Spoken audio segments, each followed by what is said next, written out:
Halo sobat semua, selamat datang kembali di channel novel kita. Sebelum kita lanjutkan ceritanya ini, ayo jangan lupa subscribe, like, komen, share, dan nyalakan lonceng notifikasinya agar mendapatkan notifikasi video terbaru ketika Mimin upload videonya. Dr. Stranger Thomas Kin, Bab 611 Sus Pharmaceutical. Bisa hidup di dalam keluarga besar seperti ini adalah keberuntungan sebagai hasil dari kebaikan di kehidupan yang lalu, terutama bisa menjadi putri kesayangan dari keluarga terpandang seperti itu. Sesungguhnya banyak sekali yang iri padanya. Orang-orang berbondong-bondong ingin menikah dan bergabung dengan keluarga terpandang, sama sekali tidak ada yang bersedia pergi. Melissa Zhu tersenyum datar, berkata, "Aku tidak akan menyesal." Ini bukan lagi pertama kalinya Melissa Zhu meninggalkan keluarga Zhu, tetapi pengurungan kali ini, sungguh melukai hati Melissa Zhu.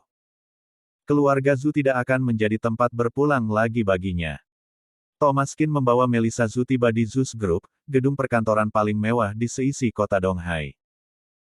Tiba di depan pintu, melihat Melissa datang, raut wajah Satpam langsung berubah, segera memberi hormat. CEO Zhu.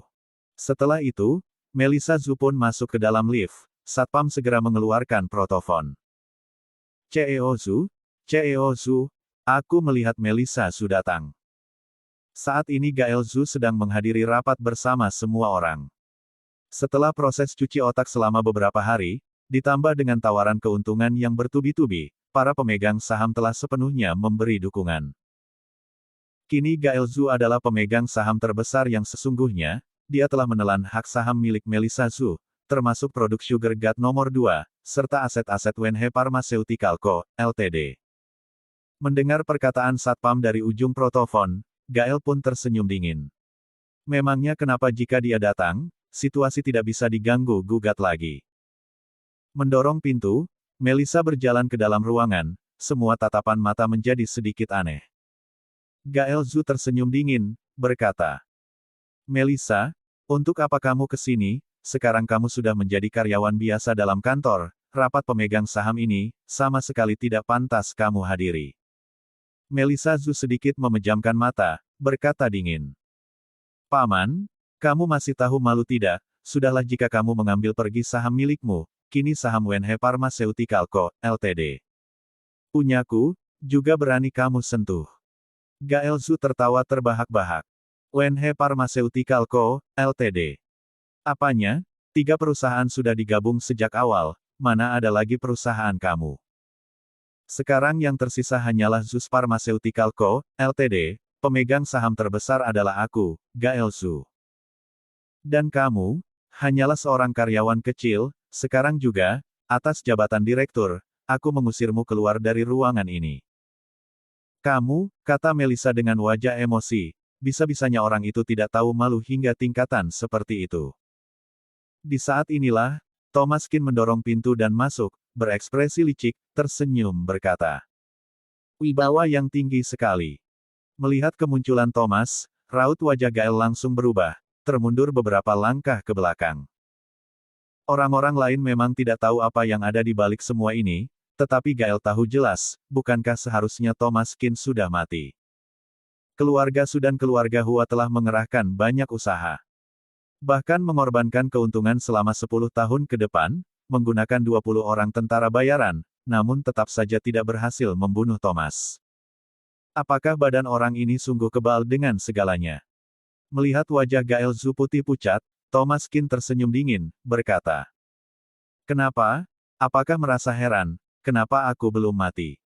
Apakah kamu kira aku pasti akan mati, dan kamu bisa menikmati hidup dengan santai?" Raut wajah Gael Zhu menjadi kaku, berkata dengan suara belepotan, "Jangan sembarang bicara, apa hubungannya denganku?" Gael berpura-pura tetap tenang. "Ini adalah rapat pemegang saham kami, untuk apa seorang yang asing sepertimu datang kemari?" Thomas Kin tersenyum, menjawab, "Aku datang untuk melihat keramaian." Keramaian apa?" tanya Gael dengan kening mengerut. Namun saat dia baru selesai berkata, pintu tiba-tiba didorong hingga terbuka, yang masuk adalah orang-orang dengan seragam bank. "Kepala Sun, kenapa Anda datang kemari?" Kepala Sun berkata, CEO Su. Kini aku curiga dengan keuangan perusahaan kalian. Memutuskan menghentikan pendanaan, dan menarik kembali dana-dana sebelumnya. Mohon kalian bayarkan dalam waktu 24 jam, jika tidak, kami akan membeli paksa perusahaan ini. Dr. Stranger Thomas Kin, bab 612 membuatnya mati. Wajah Gael Zhu langsung menjadi pucat. Apa? Kepala Sun, apa maksudnya ini? Kenapa pendanaan pada kami dihentikan begitu saja? Kepala Sun menjawab dengan nada datar. Mungkin kamu belum mendapat kabar bahwa saat ini Siwan Company akan mencabut dana investasi dari kalian.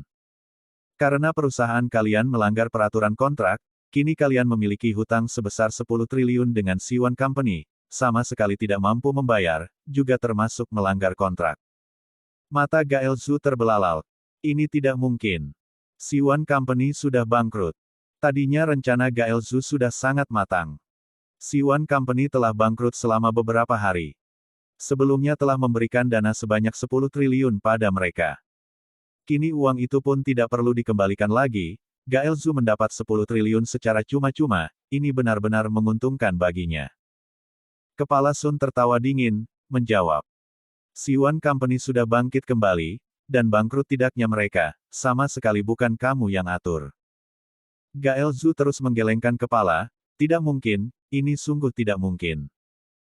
Dua mengeluarkan handphone dan menelepon, baru akan mencari tahu kabar tentang Siwan Company, alhasil Julia Wang dari Siwan Company malah masuk membawa beberapa sekretarisnya. Gael Zhu, ini adalah surat panggilan dari kami. Julia Wang memegang sebuah surat panggilan, langsung melemparnya ke depan Gael, berkata dengan nada dingin. 10 triliun, harus dibayar dalam waktu 7 hari, jika tidak, kita bertemu di pengadilan. Selesai berkata. Julia Wang langsung berbalik badan pergi, masih ada banyak yang harus diselesaikan di kantor, dia bahkan tidak menyadari Thomas Kin sedang menyaksikan keramaian dari sudut ruangan. Kepala Sun pun berkata dengan nada licik. CEO Su. Sudah dengarkan. Kalian sama sekali tidak mampu membayar, dalam waktu 24 jam kalian sudah harus menemukan solusi, jika tidak, kami akan membeli paksa perusahaan kalian, dan mengumumkan kebangkrutan kalian. Kepala Sun mengeluarkan selembar surat pemberitahuan, meletakkan ke depan Gael, juga berbalik badan pergi. Melihat surat pemberitahuan dan surat panggilan di depan mata, raut wajah Gael Zhu menjadi sangat buruk. Baru beberapa hari menjalani hidup yang indah, tadinya mengira semua akan larut, dia memegang kekuasaan yang tinggi, kelak Zus Pharmaceutical Co., Ltd. Akan menjadi miliknya, dia pun akan menjadi pebisnis besar yang sesungguhnya. Tetapi kini, keadaan malah berubah drastis. Semua pemegang saham melihat kekacauan dalam tatapan mata Gael Zhu, itukah pemimpin baru mereka? Baru hari pertama menjabat saja, perusahaan sudah akan bangkrut. Gael Zhu menggigit gigi, melotot Melissa dengan tajam. Apakah kamu sengaja ingin membuatku mati, baru akan puas? Melissa Zhu tersenyum dingin sambil berkata. Ini adalah akibat dari perbuatanmu sendiri. Gael Zhu menggigit gigi dengan sangat kiat, harus bagaimana agar kamu bisa melepaskanku? Melissa Zhu menjawab. Kamu salah paham, aku tidak menginginkan apapun, aku sudah bukan bagian dari keluarga Zhu, perusahaan ini, juga tidak aku inginkan lagi, terserah apapun yang kamu inginkan. Gael tercengang, tadinya mengira Melissa akan memanfaatkan kesempatan ini untuk mendesaknya, meminta kembali hak saham dan lainnya, tetapi tak disangka, Melissa tidak menginginkan apapun. Maksud kamu ingin melihat perusahaan ini bangkrut? Thomas berkata sambil tertawa nyaring.